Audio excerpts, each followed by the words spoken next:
Merci Monsieur le Président, Monsieur le Ministre, mes chers collègues. L'intention de mon amendement rejoint très largement celle qui a été très bien exposée par notre collègue Philippe Tabarot au nom de la Commission du développement durable. Je voudrais juste y ajouter quelques points.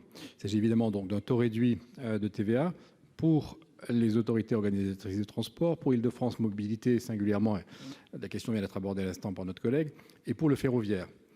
Je voudrais simplement rappeler que, certes, ça peut sembler être un serpent de mer, mais en même temps, la situation des transports est dans un certain nombre de métropoles et pour beaucoup d'AOT, avec la crise Covid en particulier, se traduit par une tension très forte, qui fait que, quand on y ajoute les difficultés de personnel, les difficultés de recrutement, de retrouver des chauffeurs ou des conducteurs, aujourd'hui, le passager se retrouve avec une offre qui est dégradée, avec des investissements qui sont toujours longs à mettre en place et dont on ne voit pas la globalité du financement.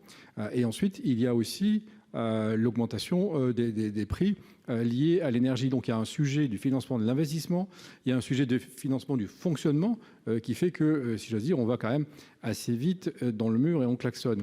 Donc pour faire face à tout ça, pour éviter qu'on ait le choix entre baisser l'offre, baisser la qualité de service, augmenter les prix ou baisser l'investissement, il faut sans doute qu'il y ait une palette de solutions. Celle-ci existe. On la remet sur la table. Nous avons conscience que le gouvernement est en train de réfléchir à la question. La présidente de la région d'Île-de-France a plaidé le sujet avec force et avec talent parce que pour 10 millions de franciliens, c'est un vrai sujet.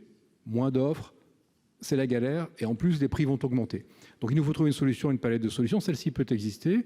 Il peut y en avoir d'autres. Et Gilles Carrez a commis un rapport récemment au titre d'une fondation et c'est quelqu'un qui connaît très bien ces sujets-là.